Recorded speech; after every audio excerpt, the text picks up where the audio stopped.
Pnawn da, croeso, welcome all. I'm Geraint Williams, Chair of the Education Workforce Council. It is my pleasure to host one of our most anticipated annual events, Professionally Speaking 2026, exploring learner behaviour and the power of physical activity.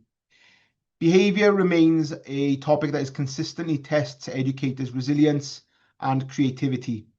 We are very proud to be able to welcome Professor Mackintosh of Swansea University, who will explore this pressing challenge and the potential role physical activity can play in supporting positive behaviour and well-being.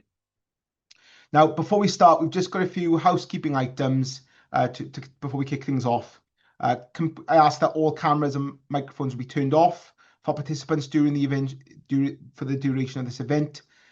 Please use the chat function to engage with other participants throughout the event, and the team here at the EWC will be monitoring it and responding to any issues.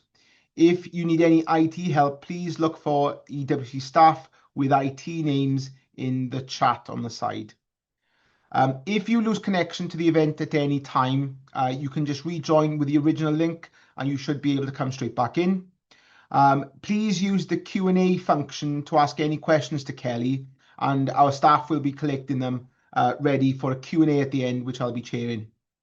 Now, this event is being recorded and this will be available on the EWC website and social channels within the next month. Now, just want to say I'd like to introduce our keynote speaker for the event, Professor Kelly Mackintosh. Professor Mackintosh is an expert in physical activity for health, and today she will explore the evidence linking physical activity to improve behaviour and emotional regulation. She will share practical examples of how you can embed movement into the day and offer new ideas to create a calmer, more inclusive and engaging learning environment. Kelly is an expert in children's physical activity for health, with a particular focus on how schools can help young people build active and healthy habits for life. Based at Swansea University, her research explores how physical activity can influence behaviour, well-being and learning, and how simple, evidence-based changes within education settings can make a lasting difference. So I'm pleased to welcome Kelly. Over to you. Diolch yn Prynhawn da. Good afternoon, everyone. I'm absolutely delighted to be here today for Professionally Speaking 2026, and I'd like to thank the Education Workforce Council for the invitation. It's an absolute honour to speak to a community of over 91,000 registrants who collectively shape learning across Wales, and that's all the way from early years right through to adult education, and indeed all those capturing and influencing policy. So we meet, as Geraint said, at a time when behaviour, well-being and engagement have rightfully moved to the forefront of national conversation. And across every sector represented here today, practitioners are reporting increased low-level disruption, reduced emotional regulation, disengagement and rising anxieties among learners. So today I want to share with you perhaps a perspective rooted in evidence. That physical activity is not simply about health and fitness. It's a powerful tool for supporting behaviour, emotional well-being and learning. So my aim is fairly simple today, and hopefully I'll be at least somewhat successful. It's to blend what we know from research with practical, realistic solutions that can fit into a pressured reality of settings and indeed workloads. That said, I will provide a few maybe unrealistic solutions, but some evidence in terms of maybe the things that we're currently working on in research, and then how we can take those forward in time to make them more well known, gain some more understanding, and then make them realistic. So hopefully I'll present a bit of an array of options as we go through today. So I've started off talking about the power of physical activity. But I also want to, sorry, my slides aren't shifting, there we go. But I also want to talk about the power of education. So I'm obviously biased here. I do work in education in terms of higher education, but I research physical activity, but ultimately education holds the key to future success. Yes, we want that to be healthy and we can embed that within it, but there are so many things that we need to do and so many almost pressures that therefore result in educators. So we look at these, there's a wild and massively increasing amount of mental health that we have to accommodate. We have to think about anxiety. We want to help any person and any learner around these contexts. We've got what we would classify, and I'll move on to this in more detail, but as poor behaviour, poor well-being, but also academic success and the pressures around making sure that these scores are the best possible for each independent learner. So I want to start off with asking you to consider something. I want you to consider how maybe small, feasible adjustments, hopefully not extra workload, could make a big impact. And the good news is it's a webinar, so you're off the hook in terms of actually providing me these. But have this in the back of your head. And those of you who've seen me present before probably know that I do this through, generally, would present through stories. And when I was putting this together for today, I thought I'm actually really struggling to have one story that leads through it. But I did want to set the scene in terms of the power of education. And this came from one of my early primary school report cards. And it still sticks with me today. And I didn't want to name names, but the clue might be in a picture in terms of a name. But it said that Kelly is not a natural at PE, but does join in and tries her best. And I actually remember this as a child. I remember getting that and being so disappointed and upset about that. I thought I'd done really well with every subject, and I thought I really do enjoy being active and I enjoy doing all these things. But for me, the setting around it, how it was delivered, was something that made me uncomfortable as a child, and for that, it stuck in my head. That was a turning point for me, and it's for me, it's quite crazy to think that a 6-year-old, 5, 6-year-old would actually remember this and think, actually, no, I'm going to prove that person wrong. And in some ways, I'm hoping that it did in part of my journey, and that some people would have maybe a starting point, and education would maybe deviate at all points, even through to adult learning, that end destination that you want to get to. But for me, there was multiple different destinations and different ways of getting to those. And that was maybe sporting success, which I'd hope was somewhat within various different sports. But then also the application of it, maths, for example. And I was driven along a real academic route. And I thought, okay, I like maths, and I've got into a good university, I'm using it, but it doesn't excite me. And it wasn't until we had one particular lecturer who just really, really absolutely grabbed me. And I thought, that's not even the subject I'm doing. So I changed to sport and exercise sciences. And that particular lecturer not only changed me from maths to sport and exercise sciences, which would usually probably be biomechanics as a natural link, but they had me in terms of that health element and the psychology and the element there.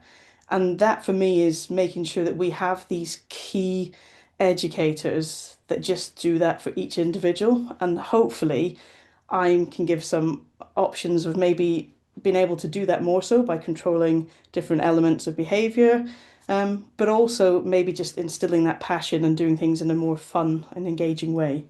So my journey wasn't straightforward. It wasn't an A to B, and it never will be for me.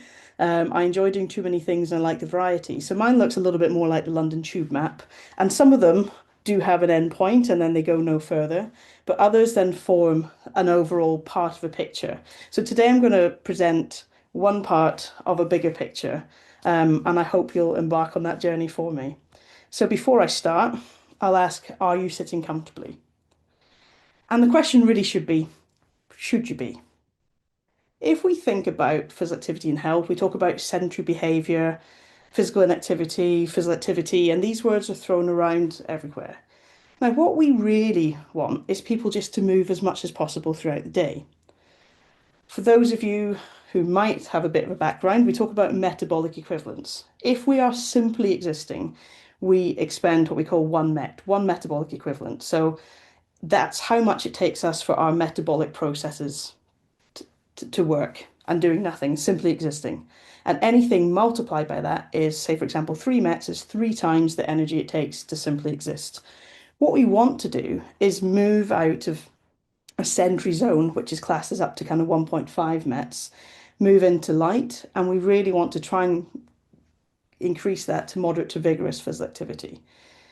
We have various guidelines for what that particularly is, and we generally would say it's around, this is what we've based it on, physical activity and health. We think of what we can enhance around decreasing dementia, decreasing cardiovascular disease, type 2 diabetes. The list is absolutely endless, even various types of cancer. And that's what the government guidelines are generally based on, all the way from early years right the way through adults, considering various stages of pregnancy and postpartum and disabilities. But actually, it's not just about health, because what we want to think about is, well, why does that matter to the majority of those of you online right now? Well, behaviour challenges remain a top concern across all education settings, whether that's school, further education, youth work, adult work-based learning. It remains a big problem, and it remains a problem across Wales and globally. And we're seeing very, very similar patterns. We see increased low-level disruption, so we've got fidgeting, calling out, maybe difficulty sustaining focus, emotional dysregulation, so really quick escalation, frustration, and difficulty calming down from those escalations as well. Then we've also got reduced resilience, so learners giving up maybe more quickly when they're challenged about something. And then there's various elements post-COVID around social integration, maybe various different stresses around it, but also it's heightened by device use around that digital fatigue. So in schools, teachers speak about the transition chaos, restless classes. In further education, there's increased reports of anxiety, long periods of sitting and disengagement. In youth work, they find there's emotional volatility and attention difficulties are on the rise. And in adult education, there's big increases in stress, fatigue, and even confidence remaining barriers to engagement. So even in the university sector, we're having to think about how things are delivered so we're not putting individuals on the spot and how we would actually work around those inclusion. And that massively changes how me in particular would have previously delivered things to how I would actually now. But the key message I want to get across here is that we need inclusive approaches. We don't need to think about how we do things differently for each person. It needs to be something that includes everyone and doesn't single anyone out, because all people can benefit from these kind of approaches. And the key message, that behaviour is a well-being issue, not just a discipline issue. And I hope that I'm demonstrating it around this. So we're thinking about the tip of the iceberg. So that's the behavior, that's how it manifests, whether that's disruption, lack of focus, disengagement. But what's beneath that is the emotional regulation, the cognitive load, the physical state, and sleep and stress. So learners aren't necessarily misbehaving, they're dysregulated.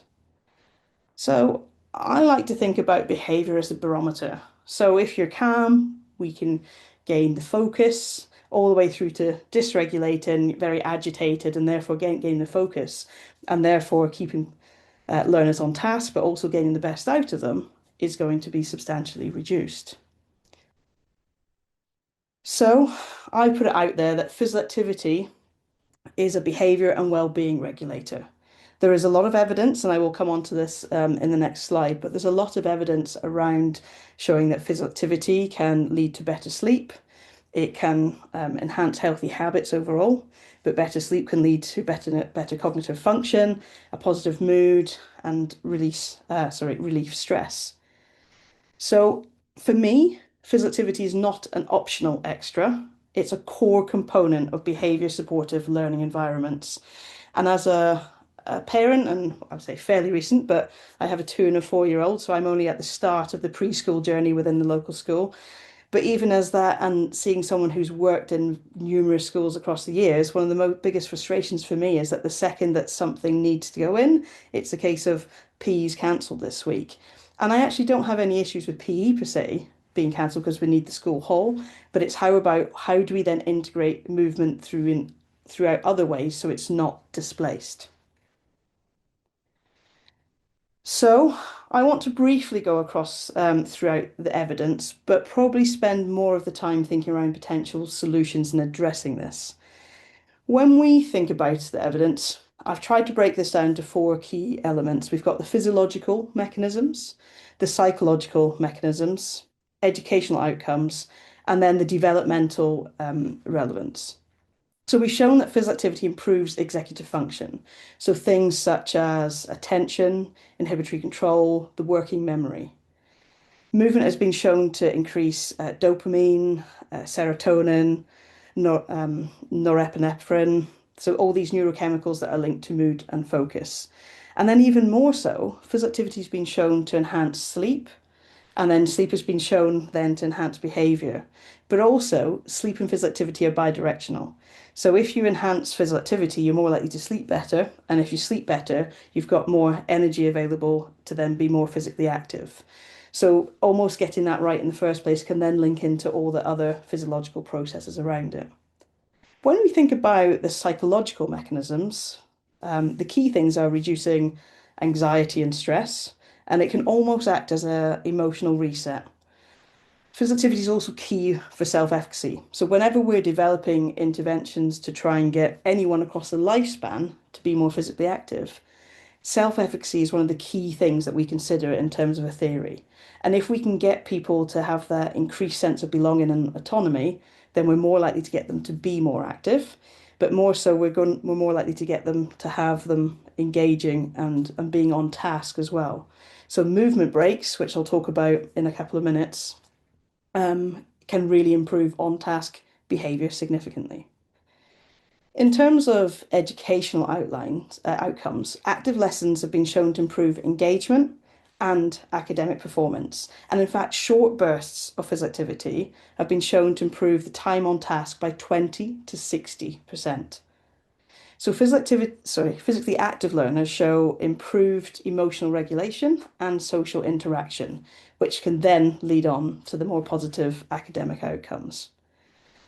When we're thinking about the developmental relevance, I initially had early years on here, but I actually thought about taking that away because actually early years in some ways are a brilliant example of what we ideally want to do throughout life. So as humans, we're actually wired to play.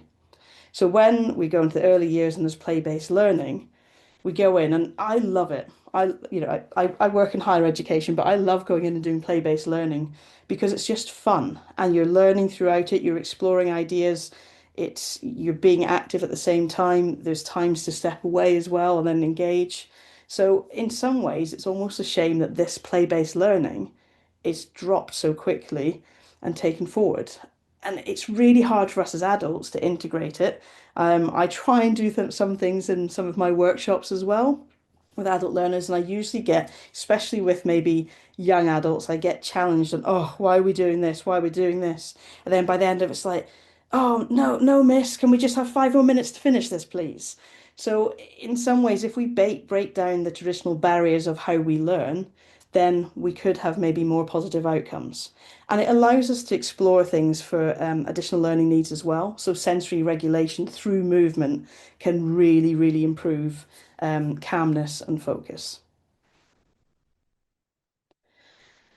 With that in mind, I want to ask you to close your eyes just for 10 seconds and think, what does a typical learning environment look like?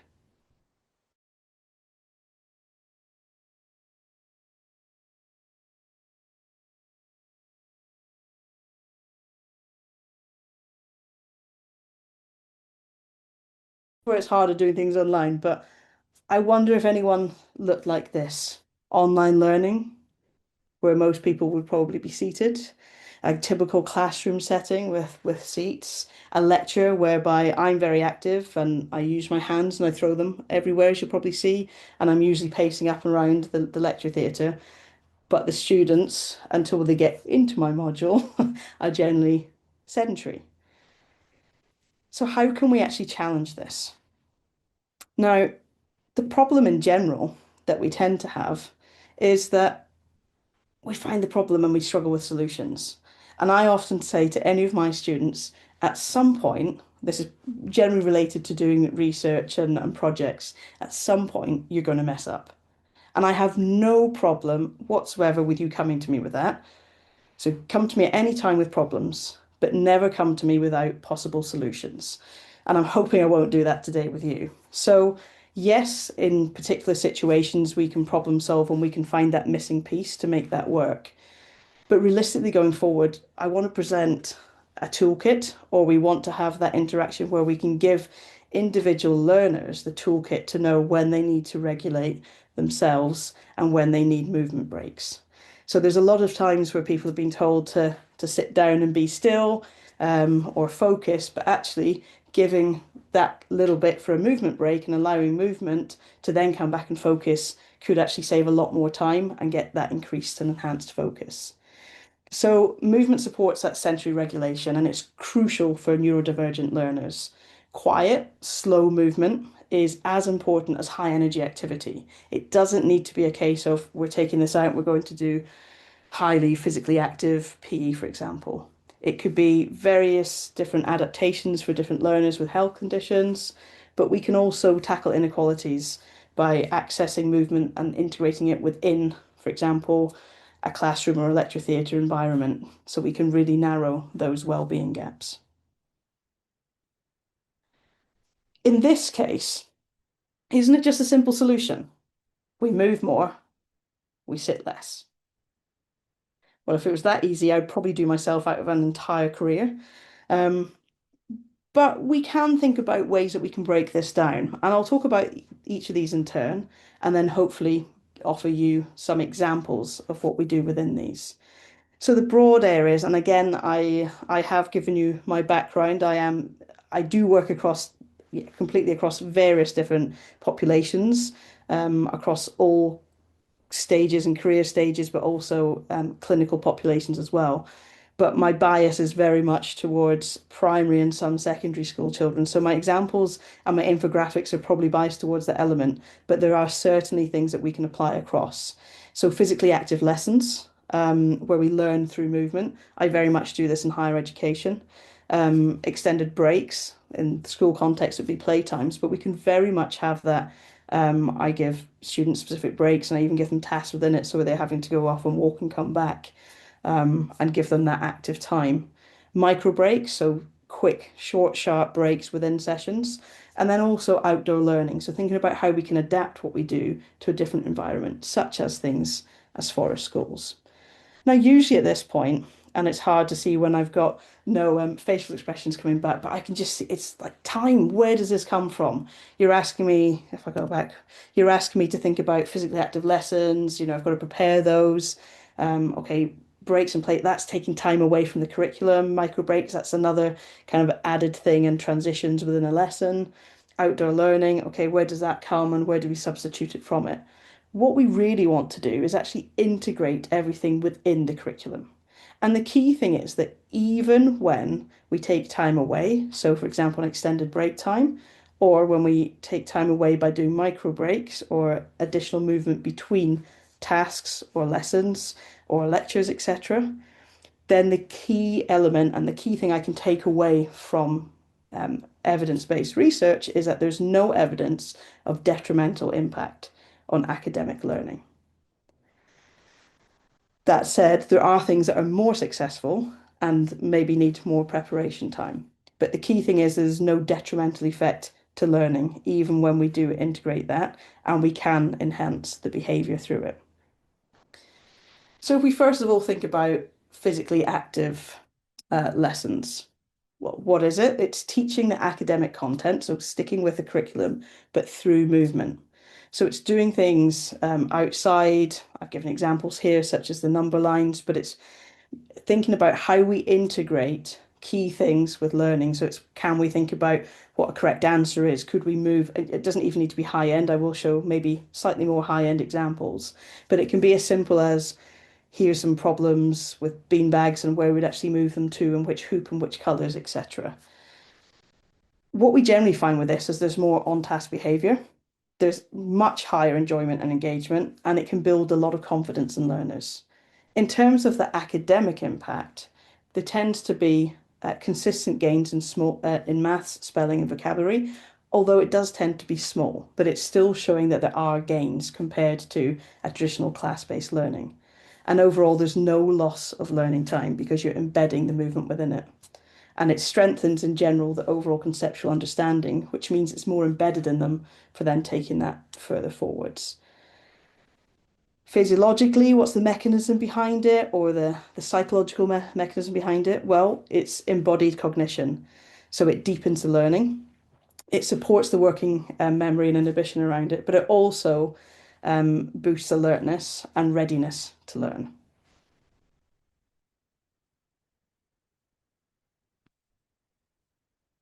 So if we then move on to things like extended breaks or playtimes, again, one of my earlier work on this was actually looking at comparing schools that did 2 versus 3 breaks, and we found there was substantially more enhanced health and well-being from increasing the breaks, but there was also enhanced academic outputs from it as well, even though the total lesson time had decreased. And that's irrespective of whether it was structured or unstructured time. It tends to mean that there's calmer transitions back to class. There's improved emotional regulation, which is, as I've hopefully showed you with that tip of the iceberg, is something that's absolutely fundamental to try and influence. And if we can do that with physical activity, then even better. And there's an overall strength in social competence around this. It does increase the readiness to learn. It can enhance language and problem solving, and there are no overall negative effects of learning as well. So we know we can take that amount of time away, but with no negative effects of learning and some improvements, but also enhance wider around emotional regulation as well to try and help with that particular behaviour element. So why it works again? Well, it reduces stress and mental fatigue. Social play can help build cooperation and communication, but it can also increase autonomy and motivation.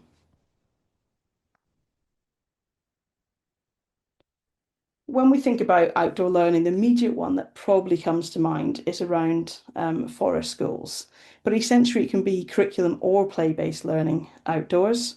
So there could be nature explorations, applied tasks. There are times where, for example, there could be visits to somewhere that are walkable from an education setting, and then you're applying that context in it as well. You tend to find there's calmer behaviour after sessions. There's an increased independence and resilience around building that in and learning from it, and improved cooperation. In terms of an academic impact, there tends to be indirect gains, so in language in particular, but also problem solving and creativity in particular. It supports that executive function development. So this is, for me, one of the things that's absolutely critical for early years, moving into the kind of the lower key stage outcomes as well. And it's, yeah, as I say, it's particularly beneficial from the younger learners. And then why this particularly works is that nature lovers stress and sorry, it lowers the stress and it can restore the attention overall.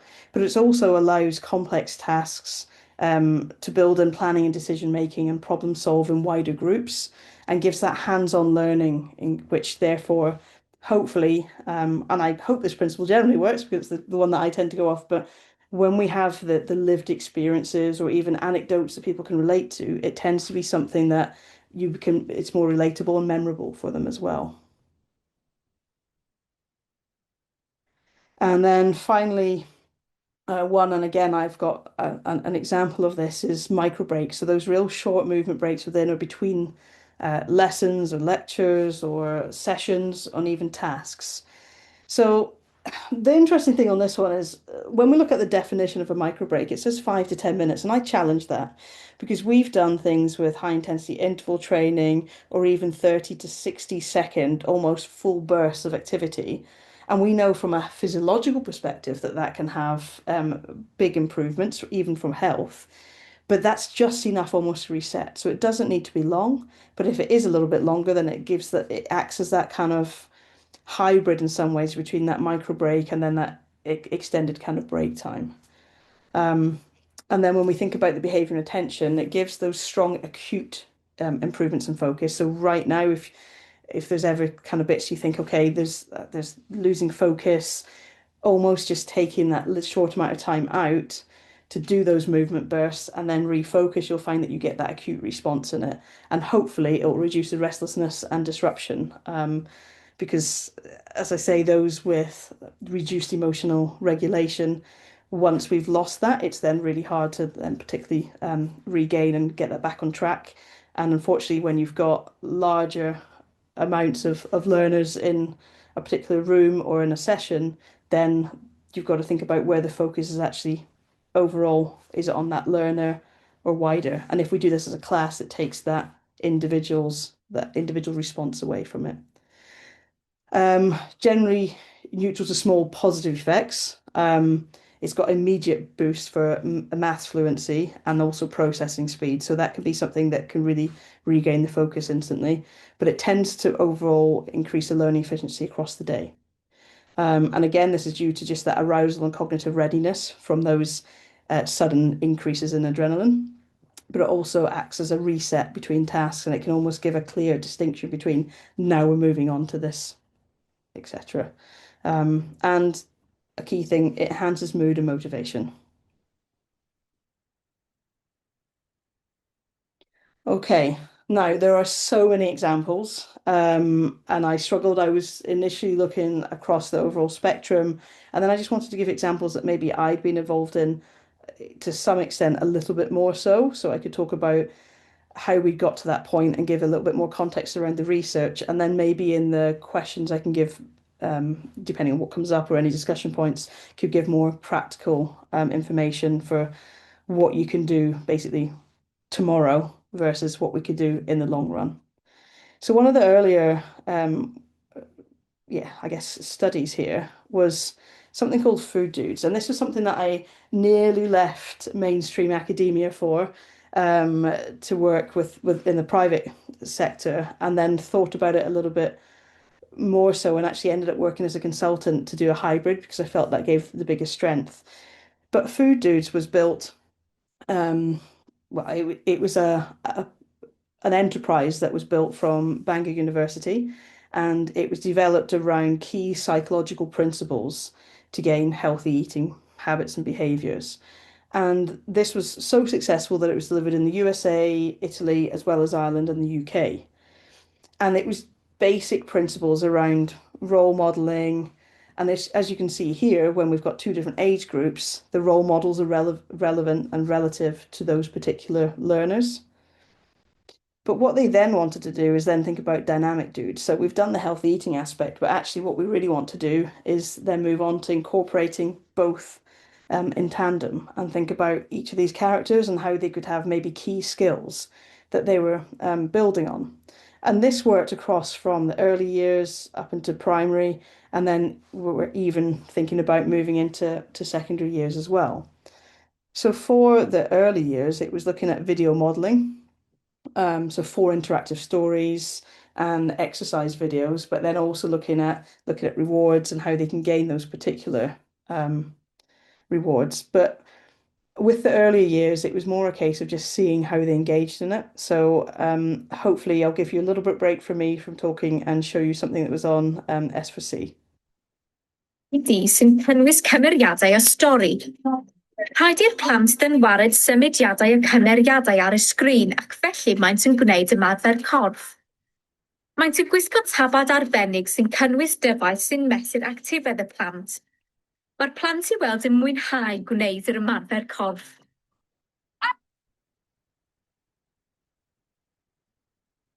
So that was the initial bits of Dynamic Dudes, but we were also working on primary schools as well. And one of the tasks that I was given was also to translate what they had done to do little short, sharp movement bursts in a primary school classroom, but also to design a playground and then look at this extended breaks, but also giving them some form of structure, so different kinds of equipment to make them more physically active during it, but different types of playground markings to see if we could enhance how much they're actually doing. So I can hopefully visualize that there'll be people thinking, hang on, you're talking about playground markings and you're showing me a question about cheetahs. Well, as I said to you, I always try and work and present in a way that I aspire to others doing. And one of those key people for me was Professor Rory Wilson from Swansea University. He was one of the first people I went to see a session of when I came down here. And he works in a totally different field, but we've collaborated a lot since we met. And he was randomly saying to me, knowing that I was doing about measuring physical activity using accelerometers, so measurement devices. And he said, cheetahs slow down to catch prey. Why do they do that? And I thought, well, I don't know. And he said, well, it's simple. There aren't many options. You have a predator and you have a prey. And this is my extreme example, by the way. And there's 2 options. If you're running after something and it gets away, then you're really annoyed and probably a little bit hungry. But if you're that something that got away, you're delighted and perhaps a little bit shaken, a very happy mouse. But if you're something that gets caught, then that's game over. It's truly ruined your day. And I thought, okay. So, okay, you work with movement, so you tell me, Kelly, what's happening here? So a typical chase for a cheetah would be between 20 to 25 seconds and 50 seconds. And this graph here is showing the last 15 seconds. But it doesn't matter what pathway that chase takes, in the last 3 to 5 seconds, the cheetah always slows down. And it's not that it's caught it, it's before it's caught it. Why? And he said, right, you look at this graph above with the black. There's big error bars at the top, and that's showing it's a proxy for power. And that's showing how much power is lost. But when it starts to slow, the power loss is less. So, what have you learned so far? Okay, so I'll pass that across to you. If you are there and you see a predator, what do? You run. You run away. And he said, which direction do you run in? I said, well, away as fast as you can. You don't run towards it. You don't stand still. You've got to get away as fast as possible because there's two options. You can go faster or slower, and you can change your direction. He said, well, in 50 seconds, it's going to run. It's going to get closer to you. What do you do when it's right there, really close to you? And it's like, well, you turn. So the outcome, if nothing else you learned today, that if you're being chased by something, you wait till you can feel them almost breathing on the back of your neck, and that's the point you turn, because it costs them a lot more energy to turn. So pulling gravity essentially costs more energy. And I thought, okay, that's really interesting. Hang on a second. This is exactly when I was working with food dudes. I thought, well, hang on. Is that the same for humans? Does it cost us a lot more energy? Because whenever we've measured before, we've only really just measured day to day. We haven't considered how much it costs a turn. And none of our measurement devices use this. Because in his ones, he had something called a magnetometer, which basically measured that change in direction. I thought that's really interesting, because when I observe a typical playground, then children don't just run in straight lines. Adults, we might go out and we might run, but children don't do that. So we set up a study to then look at this. And it was looking at, okay, and I'm very proud of my participants who were very happy just to walk back and forth for multiple times. But what you can see is we measured how much it costs them in terms of energy, and we sent them up and down a sports hall. And you can see there was one, I'm hoping you can still see my mouse, but there was one change right in the middle where you can see a change in direction because our sports hall was only so long. And if we increased the speed on this, you can see there was a few more changes in direction because you were faster and you did more laps of the sports hall. And if we did a 90 degrees, so a square figure of 8, you can see straight away that they're walking, they've changed direction, they're walking, changed direction, etc. And then the 180, the one that you saw the video of, you can see where they've walked, done a quick change of direction and walked again. But what does this mean? So we look back, when we're doing it 2.5 kilometers per hour, which is really slow, then it makes no difference whether you keep walking or you slowly turn round. But when you go at 5.5 kilometers an hour, which is still only just breaking into that jog, you can see how that's increasing as you increase the angle. Okay, so I'm sitting in this and I thought, that's really interesting. I've got to design this playground for dynamic dudes. So we did have things like interactive stations where we could work on leadership and cohesion and give some structure, which could be used in just break times, but also in PE. But we also thought about designing the playground markings that then increase the number of turns, which would then hopefully increase the overall energy expenditure and have more positive effects on learning and time on task straight after, as well as long-term benefits for academic processing and, of course, health. Some other examples, and I wanted to do ones that were more physically active lessons. And I came across this company, and they've actually gone and done like different sessions in local schools, and we're trying to work with them as well as alongside Leeds Metropolitan University as well, or Leeds Beckett now. And this is called Tagtivate. So rather than me talk about it, I'm going to show you a brief video on this. Long been suspected, but researchers at Leeds Beckett University say they have further evidence that pupils who combine learning with sport are much more active and do better in tests. To many of us, the thought that this could be a maths lesson might not add up. But for these Year 6 students at Queensway School in Yeadon, taking the classroom outside is having a positive effect on their learning. Researchers at Leeds Beckett University have been working with the school to assess what impact these classes have. Workshops run by a group called Tagtivate turn maths classes into something which look more like a game of rugby. The endorphins kick in, the oxygen gets into the brain, and with that, children get to develop their vocabulary faster, they're more creative in the way that they think with the numbers. So ultimately, they don't maybe realise it's a math lesson until halfway through, or maybe at the end of the lesson. We could use decimals as well. And they may not realise they're learning more too. The study claims those children who took part in the outside lessons did better in tests compared to children who worked in a traditional classroom environment. It's only a small sample, but for those behind it, an exciting finding. Should everything be done in an active way? The answer is no, but actually being able to put 1 or 2 active learning lessons into a week to start off with, and it doesn't need to be a whole lesson, it could be small parts of lessons. And actually for those children who are scared by literacy or numeracy, to do it in an active way sometimes can take away those barriers that they face in a traditional setting. The programme also contributes to the recommended 30 minutes of physical activity in schools every day. You get to run around and it's almost like you don't realise you're learning, but it kind of sticks in your head when you're doing it. If you're in a classroom, you find it a bit more boring, so it's hard to understand it more. But if you're playing games, I think it's a little bit easier to understand. Okay, and what was particularly interesting with this was when they actually did the research on it, they found that the 10 minutes of moderate to vigorous physical activity, so above that 3 METs that I spoke about, within a 45-minute lesson, led to a 7% increase in the math score in the active versus the traditional based classroom setting. And the most active children, so that's the children who got more than 12 minutes of moderate to vigorous physical activity, scored 16% higher. And this can lead to improved cognition, time on task, and academic performance. I also looked up and wanted to present a Netherlands study, which was over 2 years, and it showed that there was a 4-month gain in academic performance in both maths and spelling over those 2 years by doing physically active lessons.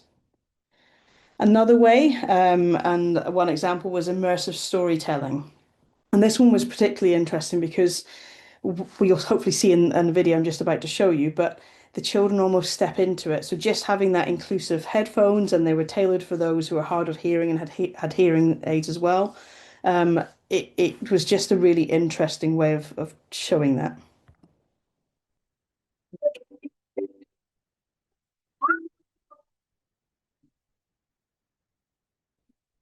I think Now Press Play is really useful in classrooms because of the dramatic experiences they get. They put the headphones on and they're transported to a whole new world where they've never been before. Made me feel as if I was them and it was all happening to me. You can take your first steps onto Mars. It made you feel like the person. You are our smallest miner, so we need you to go into the tunnels that we don't fit down.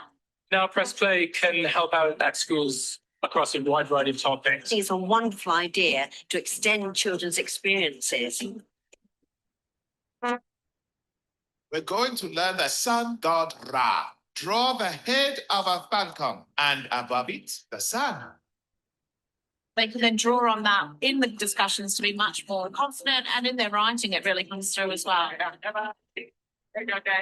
Just to involve everybody, it was absolutely fantastic. It really made me feel that I was in the shoes of a child from World War II. I think for the children, that must be an amazing experience.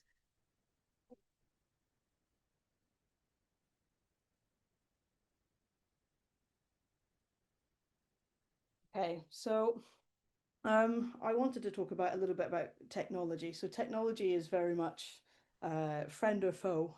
You've seen how earlier that digital era can actually be very negative, but we can actually use it to allow children to engage in technology in a positive way.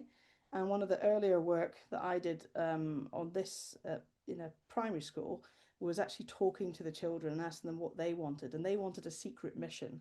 So what you'll see is we actually used this session and we got them to set up a free runner to go into the school, so it's done in a bit grainy for the CCTV. They set up the Monday morning mission. When they came into school, they got an iPad with that mission set to them. They each had different coloured Fitbits, and they would go out and do the various missions which had the curriculum integrated within them.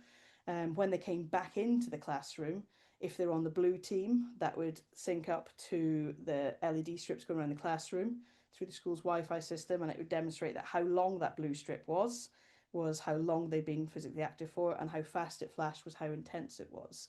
So we're also getting them to learn about the physical activity and how they can internalize what they're doing. But the good thing was that the teacher said they loved it, they enjoyed it, they were encouraged to do it. It was very adaptable, they were enthusiastic, and even those who didn't usually like being active or wouldn't usually be engaged in lessons were fully immersed in it. There was some interesting things where people came back and said, oh, it was great, but I really wanted to compete against my family, or I wanted to integrate it with my family, and some even said they wanted to integrate it with their dogs. And interestingly, we have since done research to work with children who would usually have therapy dogs as well, to integrate physical activity levels with them. So basically a lot of this thing, and what I wanted to pull out from this was the co-design element. But one of the key things that also came out was children said it was brilliant, but it was just real time, and it gave me a snapshot, and then that was it, and I couldn't keep it, I couldn't see it. I wanted something that was mine from how I'd done that mission. And at the time, I had a PhD student who was just a really left field PhD student, and really had a real novel skill set. And I thought, oh, he's really creative. And I thought, okay, what could we do? And we were working with computer sciences, and we had various students with computer sciences. And we thought, well, why don't we transfer movement into models to get the children to understand about it? So it's the first time in my career I've ever worked with Play-Doh in research. And what you'll see is when we did this initially, we did it at an academic conference. So we did it with adult learners, and we wanted to know their perceptions of it. Yeah, that's what they produced. And it was kind of thought, okay, I kind of wanted this to be a really cool and creative thing. Took it to primary school children. Look at that. How awesome is that? They had a smiley star which had 7 arms, one for each day of the week, and the longer the arms, the more activity they'd done. They had the same principle with flowers because they liked that. And you know, for the face one, this was an interesting one. They had 7 strands of hair. If they had no hair, they had a sad face because they were really unhappy because they weren't doing much activity, all the way through to lots of hair and a big smiley face. And when we went to secondary school children, I guess they've basically like bar charts, and they put the bar charts but within their hobbies. But I will come back to one of these. And what we did from this is we took it to the British Science Festival. We designed it, we converted it, we could do 3D printing. We showed the children how they could do this. And I'm by no means thinking we can integrate this on a large scale, but it does allow us to get them to engage and buy into various different concepts. And we can do, there are opportunities where different learning settings can gain these kind of interventions that are designed and put in place. And from this, we designed a primary school model, which was from them. It was a sun, and it showed the length of the arms, and the blobs moved up and down to show how intense it was. And then the same with the secondary school model. The thickness of the bar was the vigorous intensity, and then the length was overall what they needed to be. And the children actually came back and said, you're missing a target bar, which is why we then added that in, so they know where they need to be and what they can do. And we then asked them to reflect on those particular models, which was the final thing to get them to make sure they understood it, by doing a 3-month intervention with schools. And you can see that their data would come back, we'd have a mass printer, and they'd get them. But what they did was they started to understand and use maths to calculate different elements, but they cross-referenced each one each week to say, oh, that was the week on Monday where I was ill, so I haven't got much movement. The next Monday I did this, or I saw that this week was really poor and I tried to do this after school or this during the break to be more active. And then we started to ask them around how that felt it fitted in with the school. And they said that when they were more active, they felt that they were more engaged and enjoyed the lessons more so. So an extreme example, but it was really interesting to find those outputs. The problem with these is that they're retrospective. It's what they've done in the past and we can't think about it. So we tried to think about ways that we can maybe get them to understand data and maybe how it linked to their own behaviour in a real-time and personalised way. But what we didn't want to do is go down the obvious route of apps, which need to be constantly updated, but also we want to take them away from that, and we don't want those in various learner environments. And this took me back to one of those quotes from a secondary school child who said the higher the note, the more exercise you've done, and then you could almost play your exercise back in the piano. And I thought, wow, like how incredible is that? And it got me thinking about the holiday. And I think this is quite an opportune time. It's been Christmas. It's probably been playing on, whatever. But it was that moment where he was going up to get his award and he had his own theme tune. And I thought, oh, wow. And apologies if not everyone watches it, but those who do, hopefully you're following me. There's a moment where someone's receiving it and they've got their own individual thing that's done on their movement. And I thought that would be really cool if we each had our own theme tune based on how much we moved throughout the day. And we worked alongside those who worked in music. We thought children love listening to music, and we can easily convert a heartbeat in some ways as almost that beat of a music. And then when we look at the accelerometer traces, which you've hopefully seen from that turning study that I showed you, they can actually be changed into audio waves. So we worked with various music students to then think about how they could be translated and could they be used in a music project to then think about how they understand the music from doing the movement and try and replicate it. So I'm conscious we've got about 5 minutes left. So in terms of future directions, what I want to consider, which hasn't really been done before, is we've always looked at the quantity of movement and the types of the way they've been delivered within different sessions, but actually quality is much more important than quantity. So more recently, we've tried to get people to think about how they interpret movement. And we've done this back to my links with animal research, whereby if you have an accelerometer and it's in 3 different planes, your X, Y, and Z, and you move it in every way possible, you essentially get a sphere. And the bigger the sphere is, the more activity you've done. So if you move in every way possible, you get a massive, and you're really intense, you get a big G sphere, bit like a red ruffed lemur. And we spoke around different animals and we got children to think about how they might want to move in different ways to replicate how animals move and think about how they do it and how much movement they do. And an elephant seal does lots and lots and lots and lots of somersaults and maybe comes up for a bit of air and carries on doing the somersaults. And then a water vole doesn't do that much compared to those other things.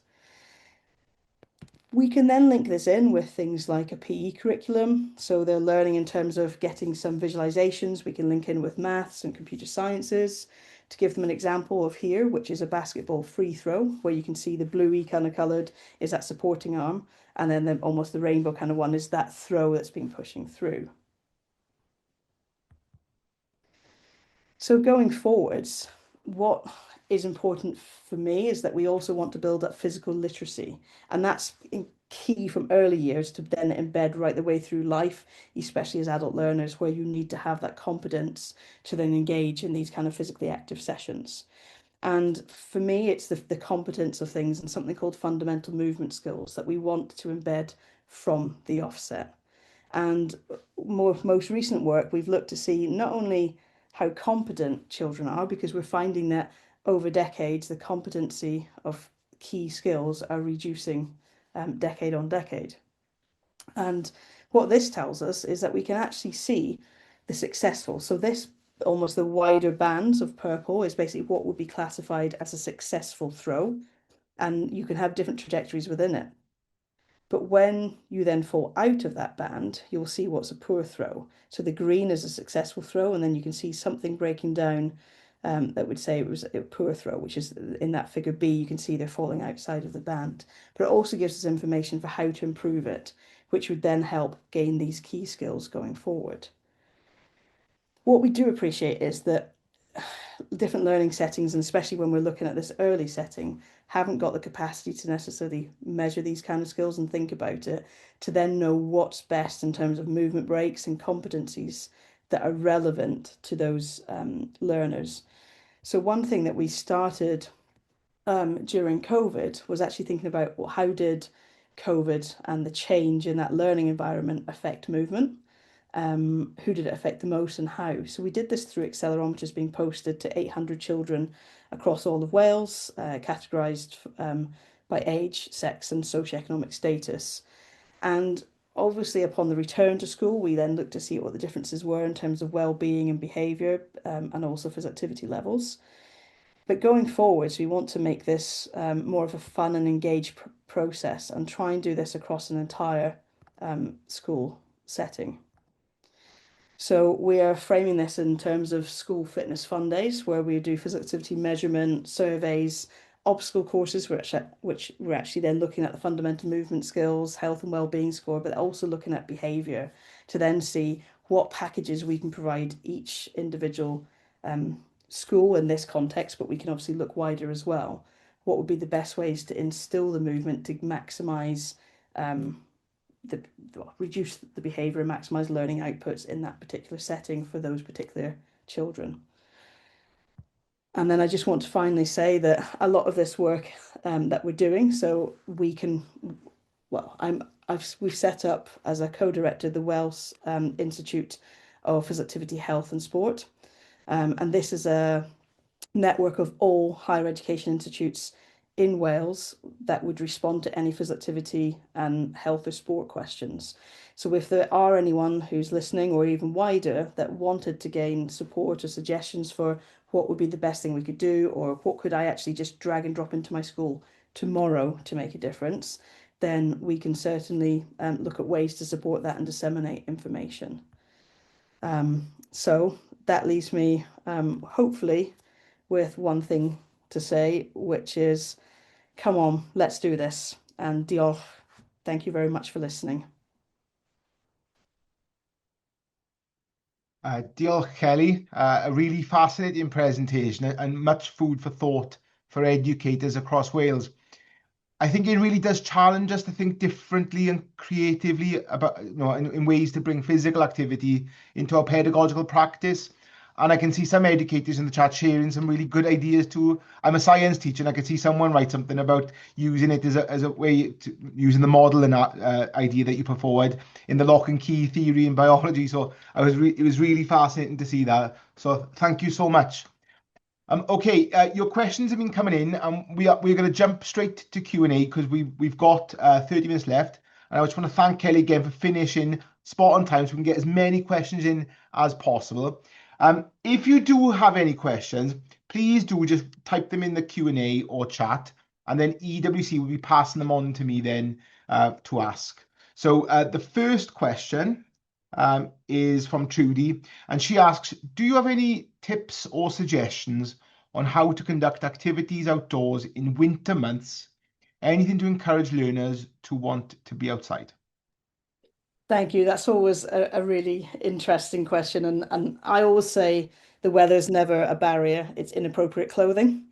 And I think the key thing is to try and, even from young, I'm not sure what kind of age group you're talking about here, so apologies, but even from young, it's important just to show that, okay, there's wellies, there's waterproofs.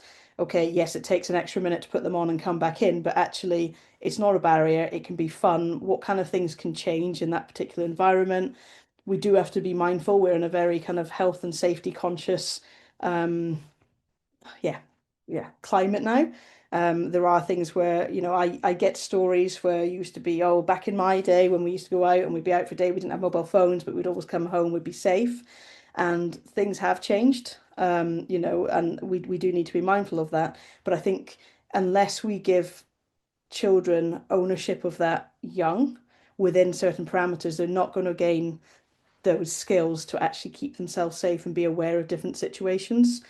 In terms of specific, obviously, if it's wet and slippy conditions, etc., it might be more a case of doing things that are more light to moderate.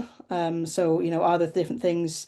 Could there be I'm totally biased now, but my own child's school, but they did a dinosaur hunt and had to learn some things, which meant they didn't have to be moving fast or anything, but it was fairly safe to do in poor weather. Are there different things that you can fill up? Are there different clues that could be done that you could piece different bits together? Are there different elements of like jigsaws and you get different people to solve different problems and then they come back inside and try and piece those different elements together and build that bigger picture. Yeah, I don't know if that really helps, but I'm more than happy to follow up afterwards and give some more research-based examples. But the key message for me is that, yeah, try not let anything be a barrier and almost embrace the weather because let's face it, we're in Wales. That's great. I saw someone put a comment in the chat, just put a coat on. So I think that's a good point. Okay, the next question is anonymous. How does the teacher support the transition from game or enjoyable activity to real life situation?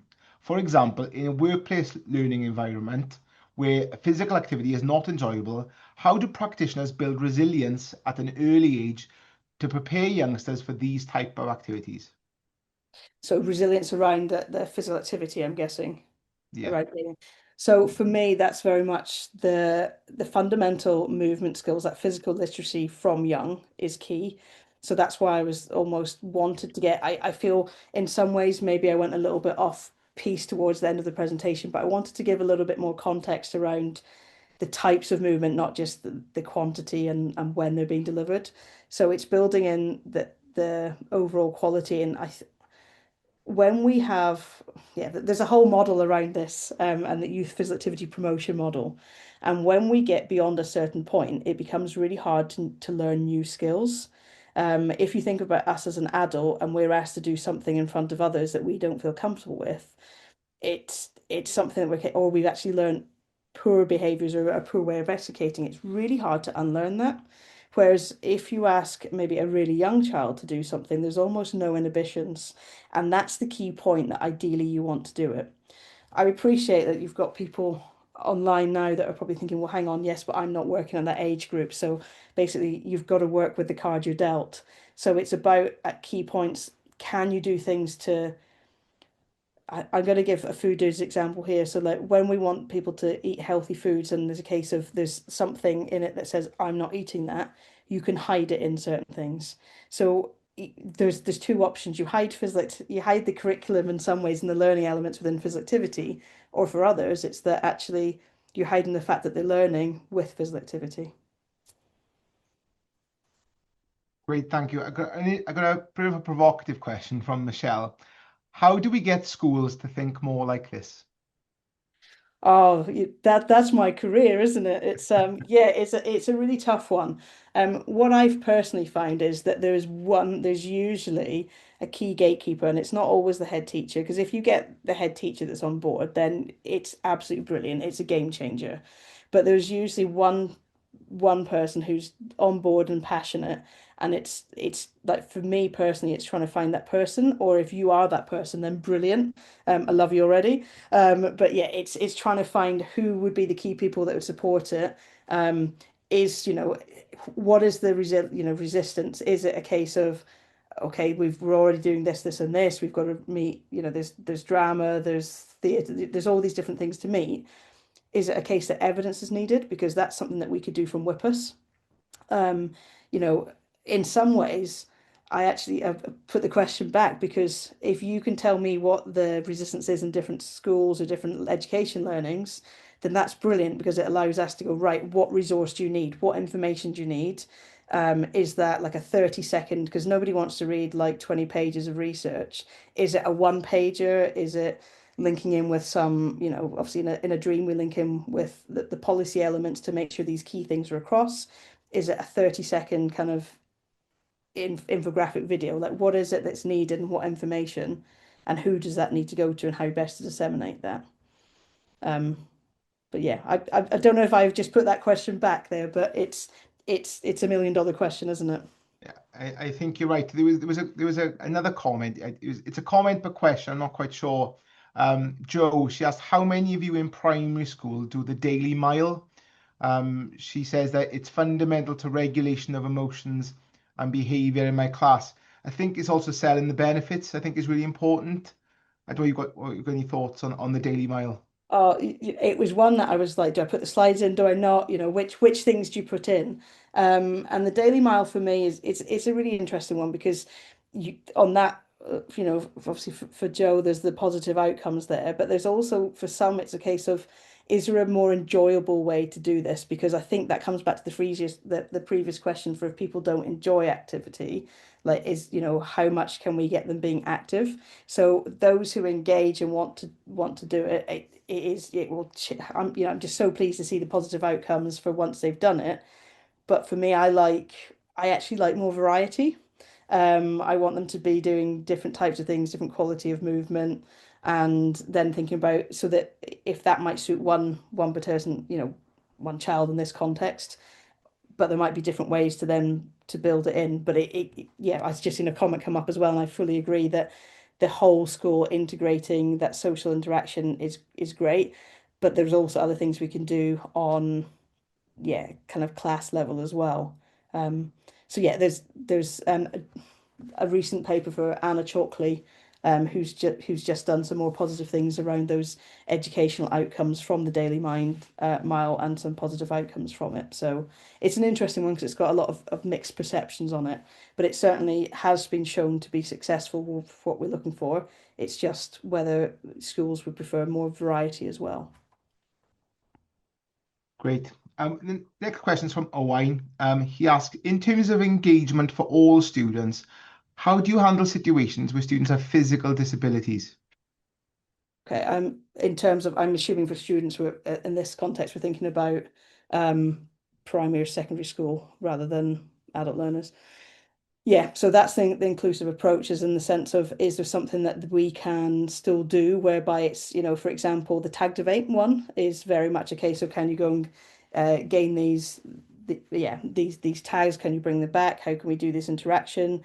If we've got different movement breaks, we've got to make sure that they're tailored. So for example, if it's short bursts of activities, you know, can we do that kind of upper body based? Can there be different, tailors that we've just got to be ahead in terms of, I mean, even the motivation and the slogan that of move more, sit less, we then have to actually tailor. So it shouldn't, you know, it shouldn't actually really be that. It's when able to, can you do these particular things? So it's just trying to think ahead and make sure that everything's tailored and as inclusive as possible.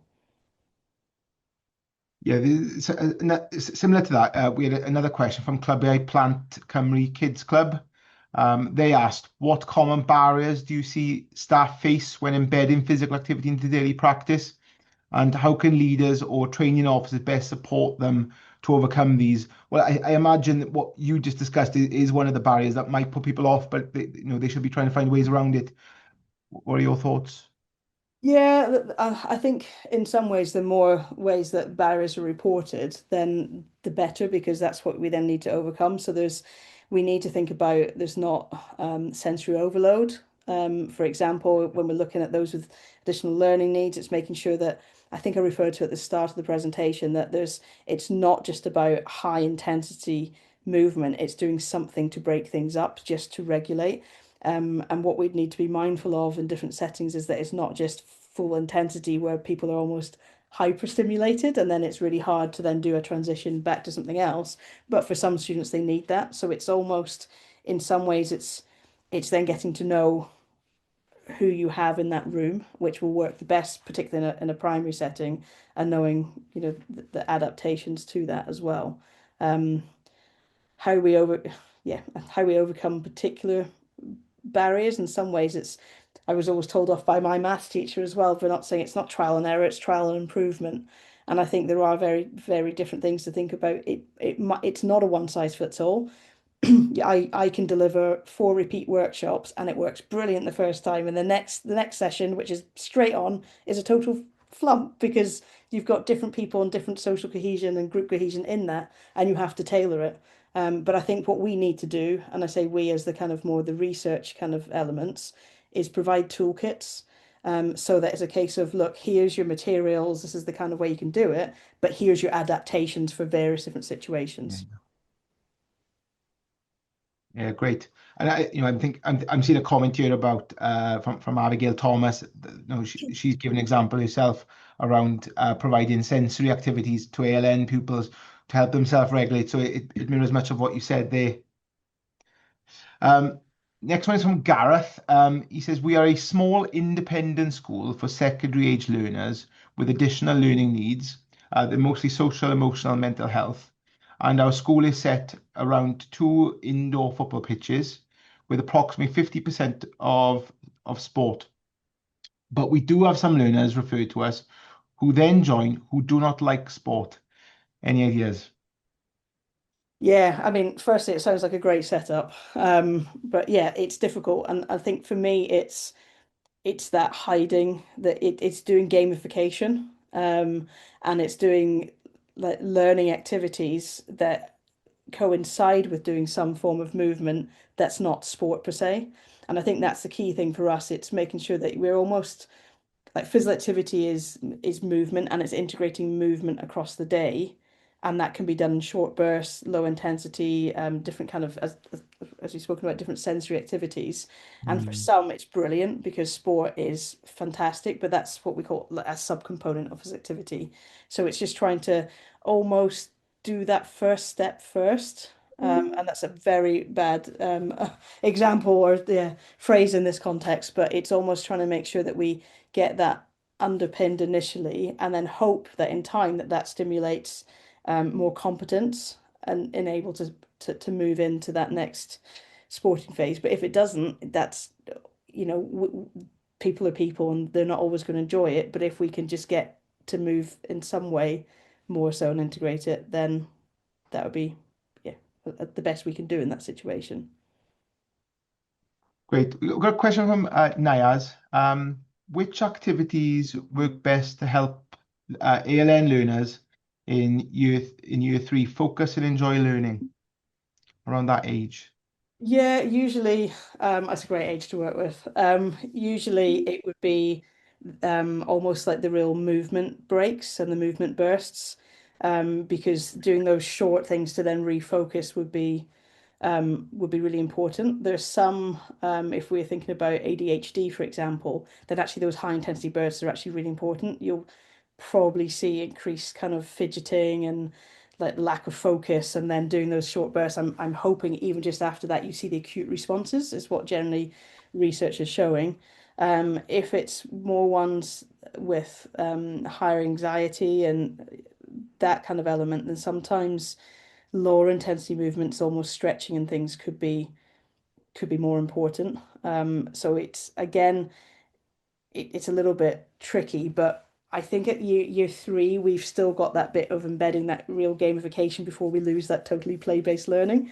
So I think from that age group, almost doing those interactive story videos or things like that can be really useful. And it also sets their own parameters. It's like it gives them the choice of how they interpret things and what they feel comfortable with.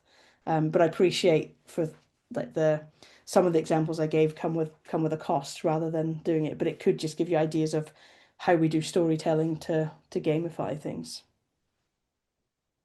Great. Got a few more questions. Which aspects of learner behavior show the clearest improvement with physical activity? For example, say on tasks, self-regulation. What one do you think is the sort of the clearest improvement in terms of the data? The physically active learning has got the strongest outputs in terms of more so for maths, vocabulary, and spelling. In terms of that quick focus on task, it's the movement breaks, and there are things that you can just like. The physically active learning takes, I guess, a little bit more planning and thinking about how you're going to change a session from a traditional classroom to an outdoor or active learning session. But movement breaks can be integrated tomorrow.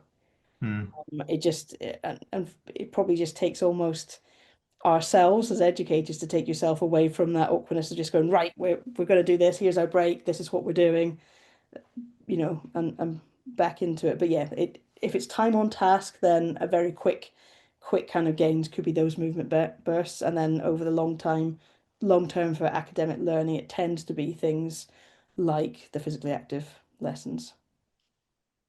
The time and tax point is really interesting because I'm just thinking if I'm in a meeting for a long time, or I'm down for a long time, having that just, that moment, even if it's just a minute or 2 minutes, just to have a little walk and come back, it does help a lot, doesn't it? So just think back to your own experience as well as the research as well, isn't it?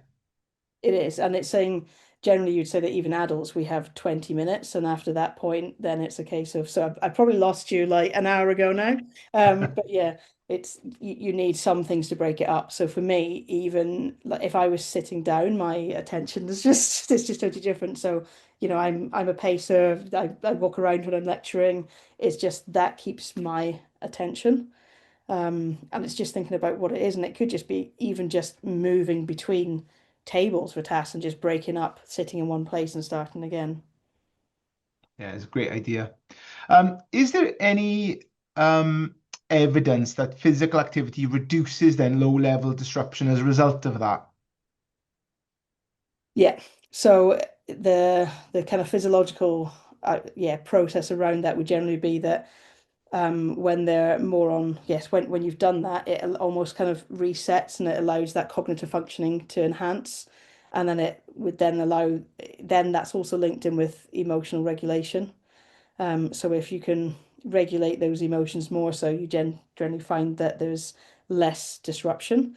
And it's doing it more regularly as well to make sure that if there are particular students in this case, and it's that's irrespective of age, because I can see that in adult learning environments as well, that that this is what you need to do before that point, because doing it before an escalation is a lot easier. And I've seen it as well, and I think it's almost our culture. So it's a case of sit down and whatever, whereas yeah, sometimes it's a case of I want to stand, and the teachers are just a case of, well, actually, if you're on task and you're listening, does it really make a difference to me whether you're sitting at your seat or you've moved to the side to stand, or you want to do that because you're going to fidget, and actually if you fidget at the table, it's more disruptive for others.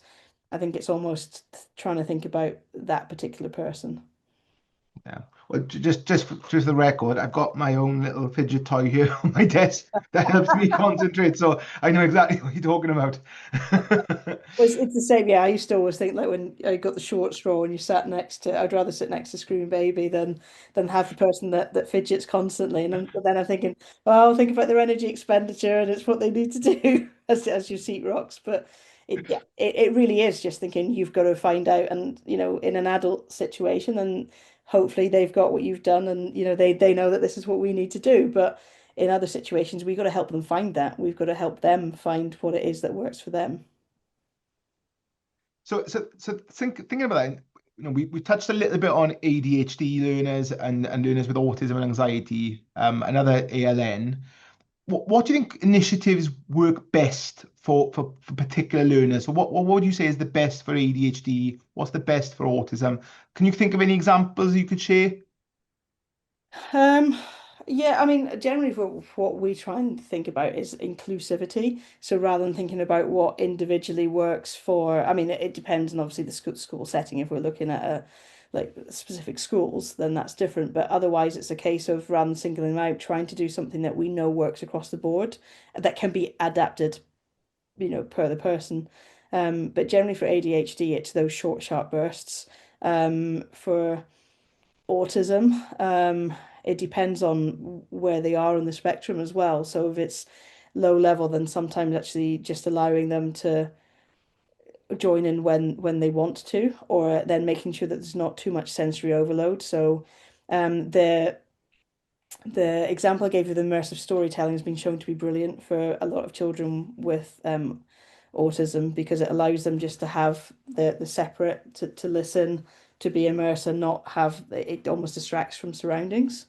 So yeah, I think it just depends on what it is. And there's also a lot of situations whereby, and I think back to that report card that I'm still clearly bitter about, but there's also some elements there where you just think, well, actually, it's not the fact that they're not interested in physical activity, it's that there's too many people in that kind of space. So can we just give them more space to do these kind of activities, or, you know, actually, contrary to what you'd think, is it better to just make, I say make, that's the wrong word, but allow them to do a task first before there's that thing of, okay, all these people are doing it and now there's the pressure of me doing it. And it's almost before they have the worry and the time to build that up. So yeah, there's really not a one size fits all, but I guess the key thing for me is anything they do is good, and it's more than likely that that will have a positive impact on their overall kind of emotional regulation and hopefully behaviors and academic outputs. Great. About to wrap up, can I just ask one more question? It's a tricky one, and you can tell me to go away if you want to. If you could give policymakers one message about behaviour and physical activity, what would you suggest they prioritise? The key message is that physical activity is a key to resolving behaviour, and not to think of physical activity as an add-on. It should be integrated. Yeah. Great. Professor Mackintosh, Kelly, thank you so much. Diolch yn fawr. We'll wrap it up there. Thank you so much. Really enjoyed it. Thank you very much. Diolch. Diolch yn fawr.